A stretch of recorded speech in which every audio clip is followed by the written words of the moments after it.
I wore a dress and everyone saw my and biology, ancestry, sensitive personal information.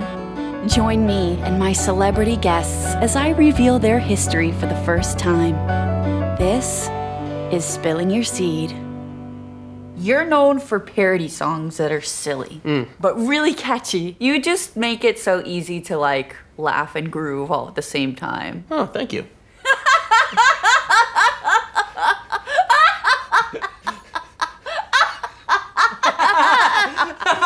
Kyle Gordon is a multi-talented internet phenom. You could call him the Weirder Al. Personally, I like the sound of Creepy Kyle.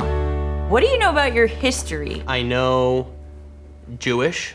I know Jewish too. I have dated a lot of Jewish guys. Practicing, not practicing, circumcised. If you look at a lot of penises, you can tell which ones are Jewish. Yes. There's no top. There's no mushroom top? Yeah, they cut the top off. So it just goes like shaft. Yeah. And then it's shaft, and then bam! Yep. Oh. It's like when you start cutting a cucumber, that first slice. Yes. I truly love your music. Like, imagine if everyone just laughed when Adele first sang. Yeah, she would have been Duffy. Fire to my hair. And watch it burn right off my head. It's so stinky, cause hair, it is really so smelly. When it burns. When it burns. And I set fire to my nuts. You majored in East Asian studies in college. Tell me about that. I studied Japanese. So you- Nihongo wa zenzen wakarimasen. What does that mean? I don't understand any Japanese. So it turns out you're not the first white guy interested in Asian cultures. You're actually distantly related to the famed Silk Road traveler, Marco Polo. Wow. Yeah. Hey. Oh, hey, Peanut. Peanut thinks that we're going to the pool for the Marco Polo. Yeah, no, yeah. Oh. No, we will later. Fantastic peanuts. Biazico, Fantastic peanut. don't kiss me. Yeah, very wet. Peanut likes to get pre-wet before we go to the pool. Okay. And no diarrhea 30 minutes before. Go. That was cool. I got to meet Peanut. Yeah, just for a little bit, because we don't want too much. Marco Polo traveled the Silk Road, documenting and acquiring goods to bring back to the West. Okay. So he brought back the culture with him, and he was considered the very first weeb. Yeah. Cultural appreciation. Yeah, totally. There's nothing wrong with that. Kawaii never goes out of style. I mean, look at me. You play guitar? Oh, I mean, you play guitar. We came into possession of an ancient stringed instrument that was authentically traded by Marco Polo. Hope we got a good deal. This is part of a Nepalese collection loaned to us by the American Archive. That's really cool. Well, not on the paper. Don't rip the paper, baby. Just always put your gloves on Right. when you're near an artifact. Okay. This one is for your thumb. What? Yeah, we're gonna go to the pool. My only question is, why would the American Archive have a Nepalese sarangi? Oil? Oh, I'm getting, my camera guy's telling me something about oil. All right, can I play it? No, it's an artifact. I promised the American Archive that I wouldn't make funny jokes about the artifacts anymore because they've been like getting down my throat and I owe them a lot of fines. If you have a serious song, I guess you could play it. Is anybody... No, Kyle, please. Not something silly. I know you're a funny guy, you are. I mean, but you knew that. You wouldn't be here if not. Seriously, I'm gonna really try. no All right. problem. Sometimes... Oh, Kyle! Here, it's me. It's like people want my downfall. They could take custody of Peanut because I'm not paying. Peanut is not human and Peanut is not for sale. Peanut is from a different world. Oh, goodness. You ever seen Narnia? Yeah. Think about it a little bit like that. Wow. If that helps.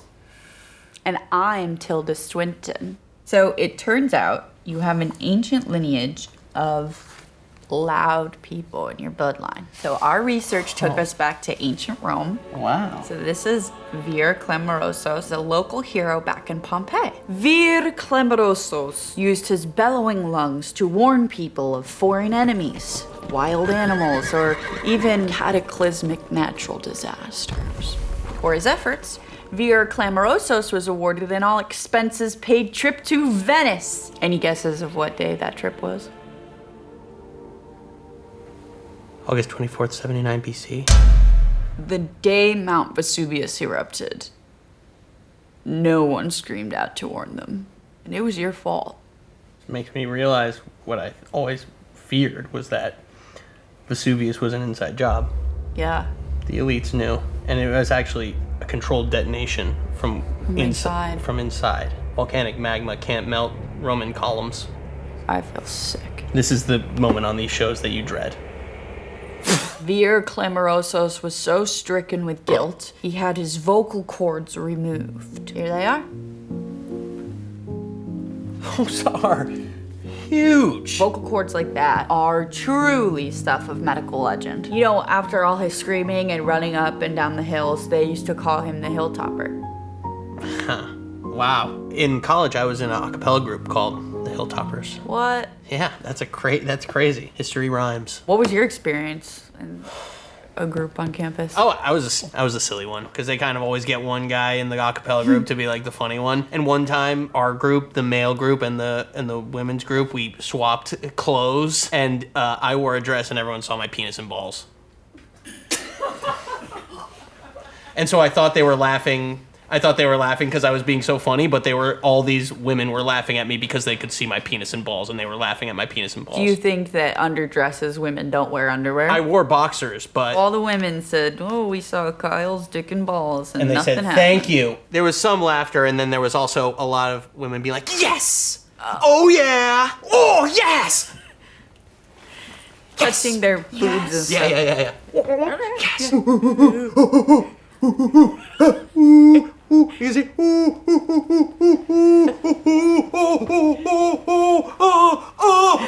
it is. Oh! And then one girl was laughing, ruined it for everyone. But most of them were like, You talked to the Jonas Brothers with that mouth? It was like Nick and Kevin. Nick and Kevin.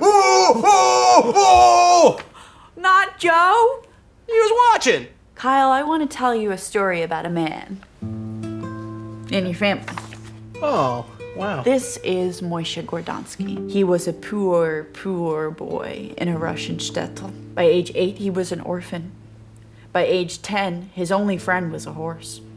By age 10 and a half, the horse was killed for soup. He would enter adulthood penniless, but he finally married. But all 3 of his children were lost to dyslexia. He also ended up losing his wife in a department store.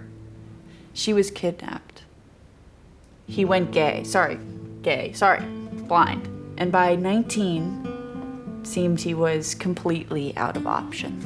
Moishe immigrated to New York, and to pull his heart out of total despair and his pockets out of abject poverty, Moishe turned to music and poured his soul into a generation-defining song.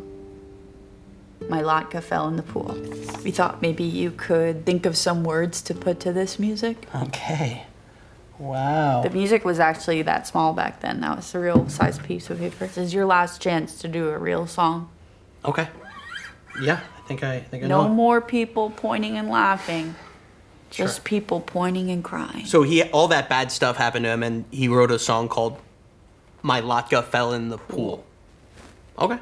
I don't make this shit up. Take us to temple. All right. Easy.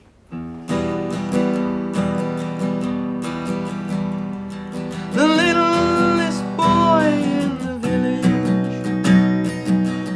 no one knew his name.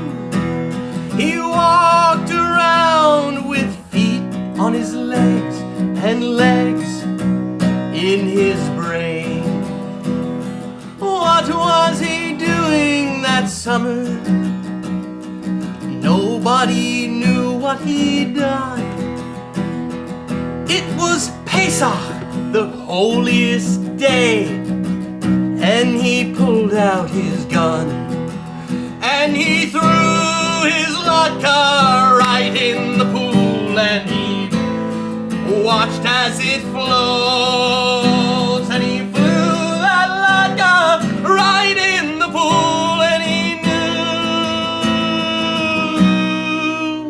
knew that the devil is near.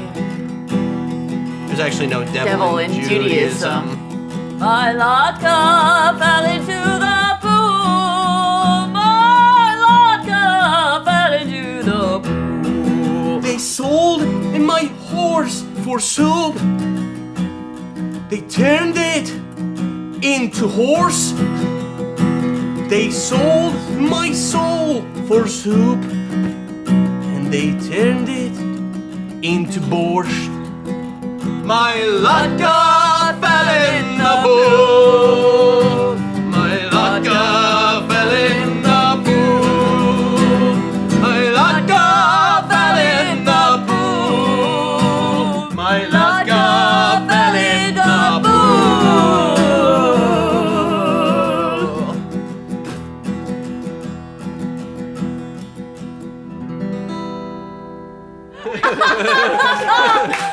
There's actually no devil in Judaism.